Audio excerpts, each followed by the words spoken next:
Good morning and welcome to another episode of Pep's Corner. Today we will continue reading our book, Bud Not Buddy. We will read chapter 16, the first part. Our focus for reading is posted on the screen, so make sure you have your book in hand and are actively following along and reading. Remember, boys and girls, to reread a second time so you are coming to shared reading fully prepared to engage in instruction. Let's begin.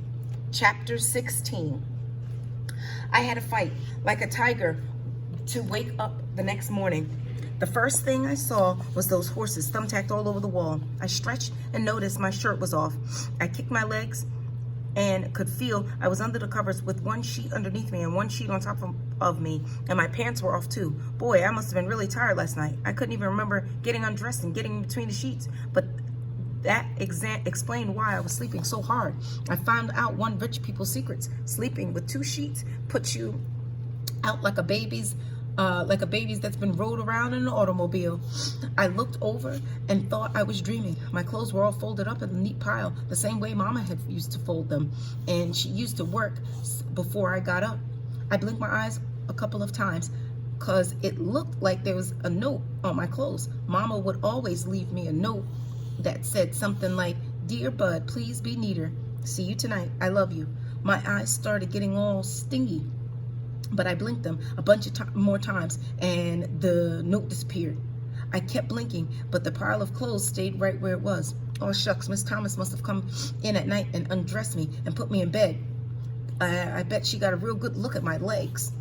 I got up as quiet as I could and put my clothes back on. I could hear laughing and talking coming from downstairs. Right when I was near the kitchen door, I could hear Harmony Calloway saying, "So that's how the cookies got to crumble."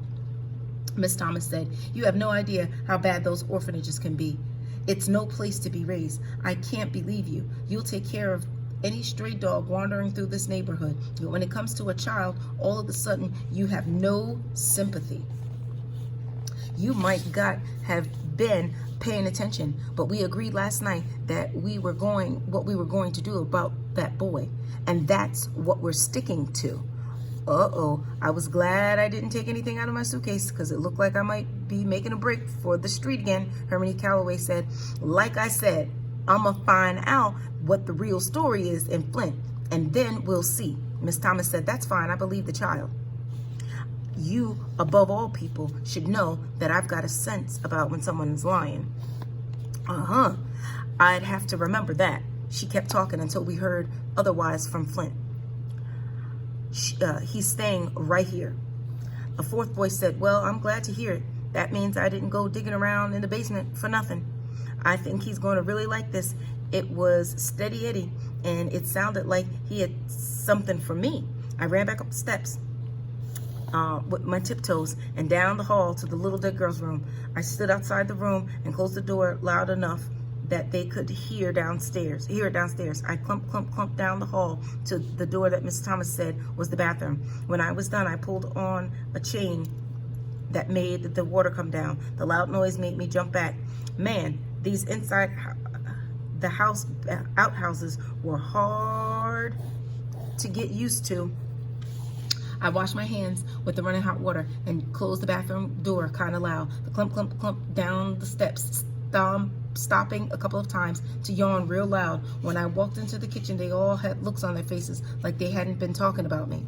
I said, "Good morning, Mr. Calloway," but I didn't really mean it. I said, "Good morning, Miss Thomas." "Good morning, Mr. Jimmy." "Good morning, Steady Eddie." I noticed right away that Miss Thomas didn't have all her diamond rings on.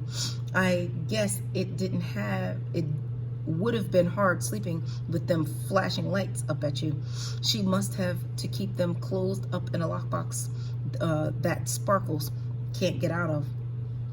I noticed too that even without the rings, Miss Thomas had to be the most beautiful woman in the world. They had smiled and said, "Good morning, Bud," all except Harmony Calloway. He got up from the table and said, "I don't like the way Luden is sounding.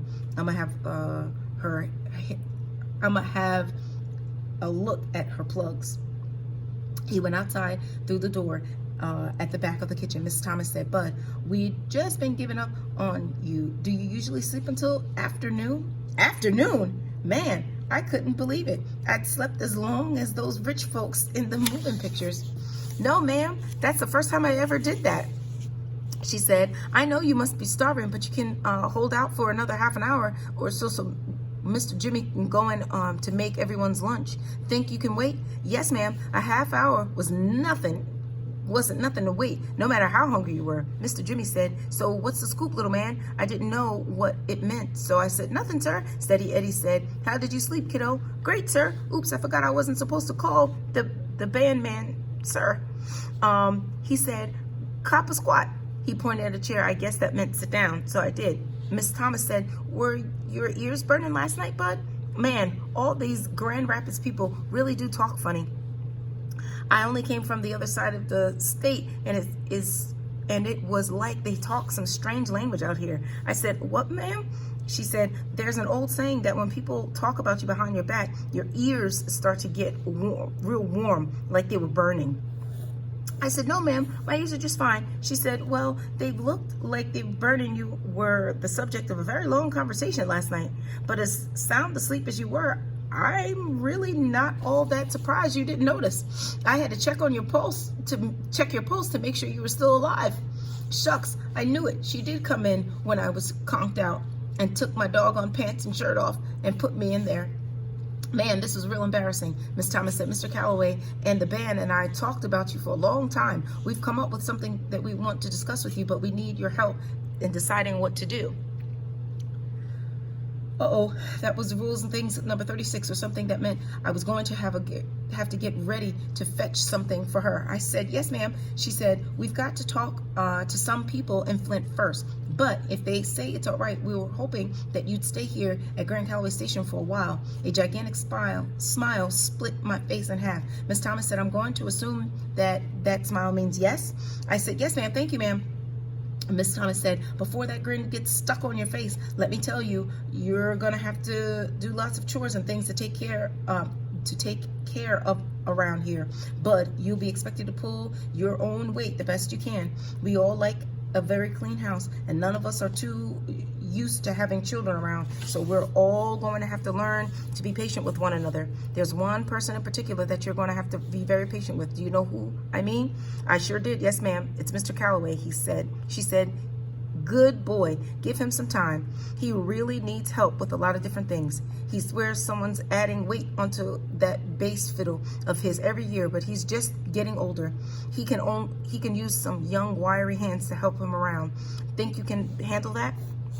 I know for sure. He'd look at my legs. She looked at my legs. She must have thought that I was a real weakling. I said, yes, ma'am, my legs are a lot stronger than they look. Most folks are surprised by that. Miss Thomas said, I don't doubt that at all, bud. I'm not worried about your body being strong. I'm more concerned about your spirit. Lord knows Mr. Calloway is going to give it a test. I said, yes, ma'am, my spirit is a lot stronger than it looks. Most folks are really surprised by that. She smiled too. Very good. But you know what, bud? What, ma'am? I knew you were an old toughie the minute I saw you. I smiled again. She said, our schedule's pretty heavy for the next